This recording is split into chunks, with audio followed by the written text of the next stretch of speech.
Todos los métodos de tortura explicados en 11 minutos. La picota. La picota era un dispositivo de tortura y castigo que, aunque no era tan brutal como otros métodos, infligía un sufrimiento prolongado a través de la vergüenza pública. Consistía en una estructura donde se aseguraba a la víctima, a menudo con las manos y la cabeza en agujeros de madera, dejándola expuesta a la multitud. Los espectadores eran alentados a insultar, golpear o lanzar objetos a la víctima, convirtiendo el castigo en un evento comunitario. La picota era utilizada no solo para castigar físicamente, sino también para humillar y degradar a la víctima ante sus pares, aprovechando el miedo al rechazo social y la deshonra.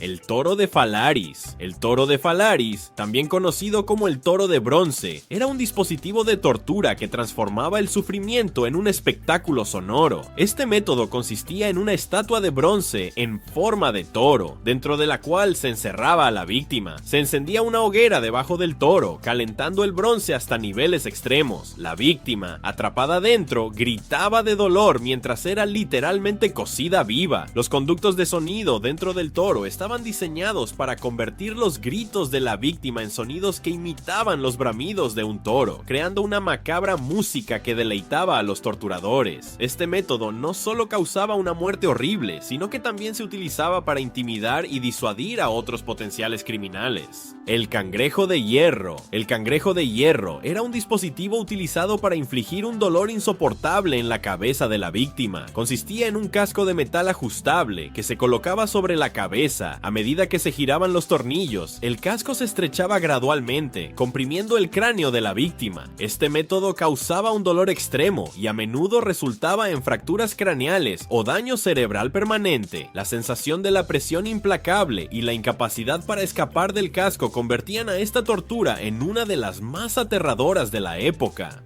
La cuna de ratón. La cuna de ratón es otro ejemplo de cómo los torturadores medievales usaban la naturaleza a su favor, o más bien en contra de sus víctimas. En este método se colocaba a la víctima en una jaula pequeña que contenía ratas. Las ratas, hambrientas y desesperadas, mordían y arañaban el cuerpo de la víctima en su intento por escapar. La tortura no solo infligía un dolor físico intenso, sino que también jugaba con el miedo psicológico de ser devorado vivo. Al igual que en el tormento de la rata, el terror innato hacia estos roedores hacía que este método fuera especialmente efectivo para quebrar a las víctimas. La rueda, también conocida como la rueda de quebrantahuesos, era un método de tortura que consistía en atar a la víctima a una gran rueda de madera. Los torturadores luego giraban la rueda lentamente mientras golpeaban las extremidades de la víctima con mazos o barras de hierro, rompiendo huesos y causándoles daños irreparables. El diseño de la rueda aseguraba que el peso del cuerpo de la víctima ejerciera presión sobre sus extremidades rotas, intensificando el dolor. A menudo, la víctima era dejada en la rueda, expuesta a los elementos, hasta morir de dolor, deshidratación o infección. La rueda era tanto un espectáculo público como un castigo brutal, mostrando cómo la justicia medieval podía ser tan implacable como la propia tortura.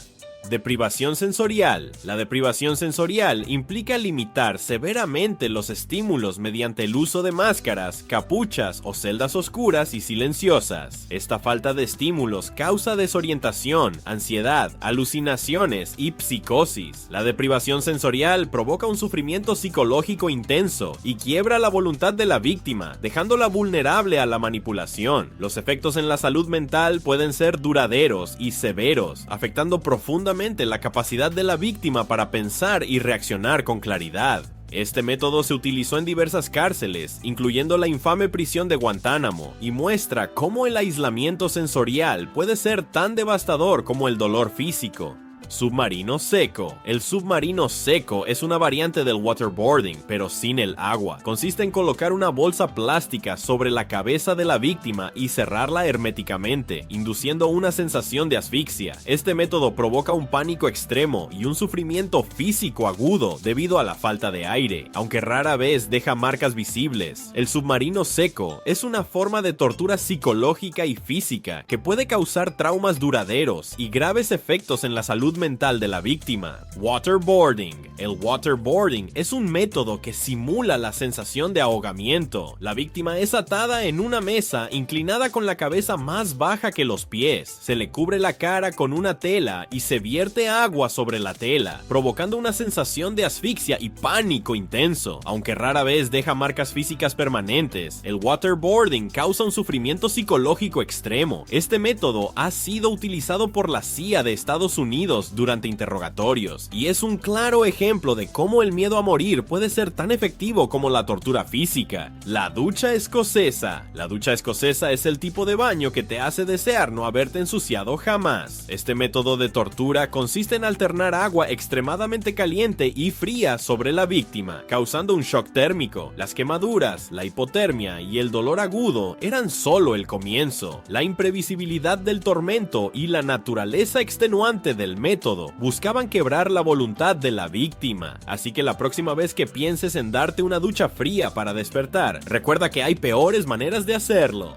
Flagelación. La flagelación es un castigo tan antiguo como la humanidad misma. Consistía en golpear repetidamente a la víctima con látigos, varas o correas. Dependiendo del instrumento y la fuerza utilizada, la flagelación podía causar desde dolor agudo hasta lesiones graves como desgarros de piel, hemorragias internas y fracturas. Aunque es menos letal que otros métodos de tortura, el daño físico y el sufrimiento psicológico eran considerables, dejando cicatrices tanto en el cuerpo como en la mente. La sierra. La sierra era un método de tortura brutal, en el que la víctima era colgada boca abajo para que la sangre se acumulara en la cabeza, manteniéndola consciente por más tiempo. Luego, los torturadores procedían a cortarla lentamente con una sierra, comenzando desde la entrepierna y avanzando hacia arriba. La posición invertida prolongaba la vida de la víctima, intensificando su sufrimiento. Este método se utilizaba tanto para ejecuciones como para castigar, asegurando que la muerte fuese dolorosamente lenta y agonizante. La cuna de Judas. La cuna de Judas es una prueba de que los antiguos torturadores tenían una imaginación cruelmente ingeniosa. La víctima era colocada desnuda sobre una estructura piramidal puntiaguda, y el objetivo era causar un dolor intenso en la región anogenital, mientras el peso del cuerpo se ejercía sobre la punta de la pirámide. A menudo, las víctimas eran levantadas y bajadas repetidamente, exacerbando el dolor. La cuna de Judas no solo infligía un sufrimiento físico extremo, sino que también humillaba a la víctima de manera cruel. La horquilla del hereje. La horquilla del hereje era un dispositivo simple, pero letalmente efectivo. Consistía en un collarín con dos púas, una dirigida hacia la barbilla y la otra hacia el esternón. Esto impedía que la víctima moviera la cabeza o hablara sin sufrir una profunda perforación en la piel. Este método de tortura se utilizaba principalmente durante interrogatorios, ya que cualquier intento de hablar resultaba en un dolor agudo. Es un buen recordatorio de que a veces quedarse callado es lo mejor. Aplastamiento de dedos. El aplastamiento de dedos es un ejemplo perfecto de cómo el dolor a pequeña escala puede ser devastador. Usando prensas o tornillos, los torturadores aplastaban lentamente los dedos de las manos o los pies de la víctima. El dolor producido por el aplastamiento de huesos y tejidos blandos era insoportable, y el daño permanente. Aunque solo afectaba una pequeña parte del cuerpo, el efecto psicológico de ver tus dedos siendo destruidos era tan fuerte que muchas víctimas confesaban rápidamente.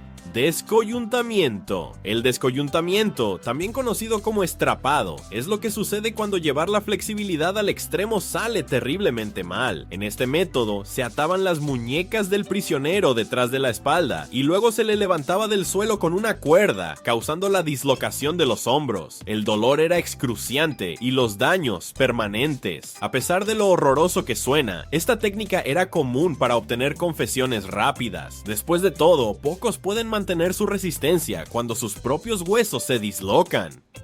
La horca y la cuerda. La horca es un método de ejecución conocido, pero cuando se usa como tortura, adquiere una dimensión más macabra. En lugar de una muerte rápida, se colgaba a la víctima con una cuerda alrededor del cuello, pero solo lo suficiente para causar estrangulamiento parcial. Luego, se liberaba y se repetía el proceso. Este ciclo de asfixia y alivio causaba un sufrimiento extremo, tanto físico como psicológico. La constante sensación de que la muerte estaba a solo un tirón de cuerda hacía que cualquier resistencia se desmoronara rápidamente. Empalamiento. El empalamiento es uno de esos métodos de tortura que suena tan mal como es. Básicamente, se insertaba una estaca afilada a través del recto o la vagina de la víctima, y esta se empujaba hasta salir por la boca, el cuello o el pecho. El resultado, una muerte lenta, dolorosa y humillante. El empalamiento era utilizado para castigar crímenes graves, y aunque es difícil de imaginar algo peor,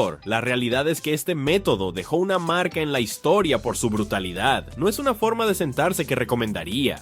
La dama de hierro. ¿Alguna vez te has sentido atrapado en un abrazo incómodo? Pues multiplica esa incomodidad por 1000, agrégale púas, y estarás cerca de entender lo que era la dama de hierro. Este dispositivo tenía la forma de un sarcófago metálico con púas en su interior. La víctima era colocada dentro y al cerrar la puerta lentamente, las púas penetraban en el cuerpo, pero de manera cuidadosa, para no dañar órganos vitales de inmediato. Así, el sufrimiento era prolongado y el dolor constante. Aunque hay debates sobre si realmente se utilizó en la historia, la dama de hierro se ha convertido en el símbolo de lo que un abrazo tóxico puede llegar a ser. El potro. Imagina que te piden tocar los dedos de tus pies, pero en lugar de hacerlo tú mismo, alguien más se encarga. Con una máquina. El potro era una de las joyas de la tortura medieval, diseñado para estirar el cuerpo hasta límites inimaginables. Consistía en una estructura con rodillos en ambos extremos, donde se ataban las muñecas y tobillos de la víctima. Al girar los rodillos, las extremidades se estiraban tanto que las articulaciones se dislocaban y los músculos se rompían.